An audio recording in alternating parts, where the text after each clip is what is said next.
Hello there, it's Cassie. Welcome back to my YouTube channel. Today I just have a fun card that I am calling the swinging card. So I have a bunch of My Favorite Things products that I plan to use today, but to start off we're going to grab this My Favorite Things interactive swing die, and I'm going to take that cloud die and I'm going to cut that out as many times as it'll fit on that paper, which ends up being I think 5 times, but I don't use all 5, I only use 4.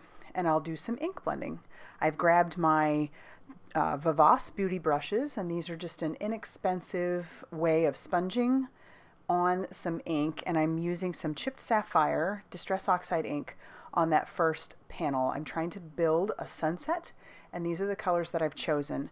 But I've talked about these Vivace beauty brushes before. I know this is nothing new out there. I did a review on these, I don't know, a while ago, but I really do love these for some soft blending. They're wonderful, and you can't beat the price, so I will have those listed down below like everything else that I'm using today.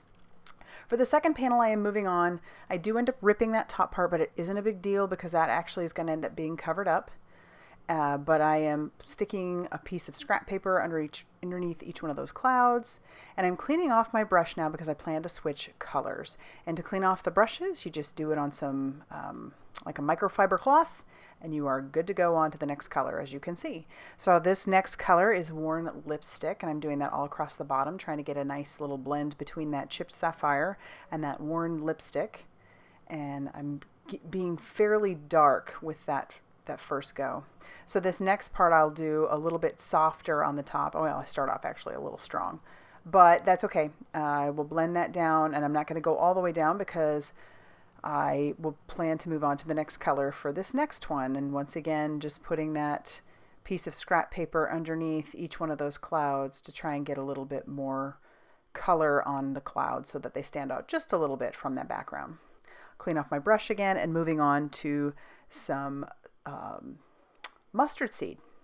So I will be pretty dark with this first layer, and then that last piece I'm going to start off dark and then get softer as I get all the way down. I want my whole panel to be covered in the clouds. And what I had done when I cut those out is I cut them all out the same way, but I ended up flipping my clouds every other one so that I don't have the exact same pattern going all the way down. This is my card base. It's just some Nina 80-pound cardstock. And because some of that cardstock is going to show through on the sides, I want to make sure that I have that blend on the side of the front of the base of the card as well. So I've got that chipped sapphire, the Worn Lipstick, and the mustard seed. And then I'm going to start adhering pieces starting at the bottom. So you're only going to see the edge. I decided to go top to bottom all the way, but the edge doesn't go all the way simply because that die just isn't the 4 1/4. It's more of a 4-inch die.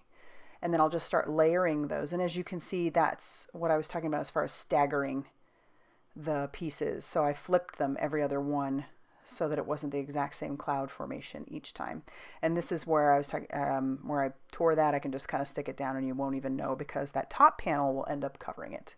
I'll flip over my card base and I will trim off the excess clouds. And this is where you'll see that that will cover up the whole card base. Now I'm going to move on to doing some stamping. So I wasn't exactly happy with how I put my stamp onto my stamp platform, so I grabbed the die. This is just a little trick of the trade, nothing new. And I stuck it inside the die to make sure that when I go to die cut it, I'm stamping it out perfectly to fit with the die. I have covered that with some Memento Tuxedo black ink, and I'm stamping that down onto some Express It cardstock because I plan to do some Copic coloring. For my skin tone, I am starting off with E0000. Super light skin tone. I wasn't sure where I wanted to go with this or who I even wanted to send it to, but for whatever reason, Swings makes me think of my little niece, and she is super fair and she has that very, very blonde hair. And so I moved on to the next color of E21 and then BV000 for some more, to make it look a little bit more realistic, and then I will go backwards and blend all that out. For her hair, I am using Y00 as my lightest shade.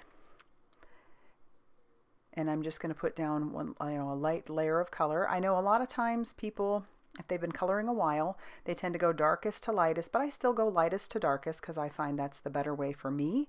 And I use a lot less marker this way, and my shading is just easier. I know that people say that it is a time saver to do it the other way, but that's not how I'm fine for me. So second color was Y21, and now I'm moving on to YR12, and then I will work backwards and blend that out again. So that's the Y21, and when I've blended out the darker color, I will move on to the Y00.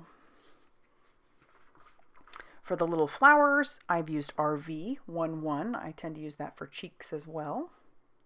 And then for the centers of those flowers, I'm using Y35. Just a dot of that. It's such a small image, you really don't need to go crazy with the shading. And so I only used 2 colors of blue for her dress. I went back and forth about what color to do her dress, but I decided on the blue because I wanted it to stand out. I didn't want her to get lost. Originally I was going to do pink, but I thought she might get lost since she'll kind of be centered over that pink area. And so the blue color I'm using is B37, and then my darker shade that I'm going to come in with is B39. And I even thought about using my white gel pen when I was done to add some highlights. Like this might be one of those puffy satin dresses that a girl might wear, a young girl, but I actually forgot to do it. It's like after I got done coloring, that was it. So now I'll line up the matching die. And this stamp set, I don't think I told you what it is. It's called Sweet Friends. This stamp set is adorable, and it's actually super affordable from my favorite things. So once again, I'll have that listed down below. And I'm just taping that into place, and then I'll run that through my die cutting machine. And you see that little triangle piece on the top there? That came from the Interactive Swing die set. So I'm going to glue her little swing to the top of, or the bottom of that. And then I'm going to work on placing my replenishment piece, which is just a little circle. I don't know, I suppose like a resin circle is what it is. And it sticks up off the cardstock pretty easily. So I'll just glue that down with some Ranger Multimedia Matte, and then kind of look at how she's going to swing, because in order to make sure she doesn't go too crazy, I am going to have to put down some foam tape. I decided to cut off those edges just to make sure that they wouldn't show, but you don't need to do that. The way this die is set up, it's so genius, you really wouldn't need to do that. To let that little piece dry on there, I moved on to stamping my sentiment. I'm using some Brutus Monroe Alabaster white embossing powder, which I've been so excited to get. They're usually sold out, but they had the giant jar, and I knew I would use this up. So I grabbed my Versamark ink, stamped out my sentiment after using my magic powder bag to make sure that I don't have any stray powder sticking in places I don't want. And then I took that extra piece and covered that with the white embossing powder. But I'm gonna have to find a better solution to hold that. I might end up getting one of those canisters like I have for some of my other embossing powders. And then I'll just heat set that till that is smooth and melted. And then when that's dry, I'll trim it down and wipe off the excess residue from the magic powder bag. For the inside of the card, I'm stamping the image using that worn lipstick, Distress Oxide ink. Those are actually pretty good for stamping. I wouldn't use the regular Distress inks because those are not formulated for stamping exactly, but the Distress Oxides work out pretty nicely. And then I took that extra piece of cloud, which I actually wish I would have maybe added a little color on the edges of that using the beauty brushes, maybe just like a pumice stone or something. That might have added a little extra color. And this is where I'm going ahead and adding my foam tape, trying to figure out where I want it.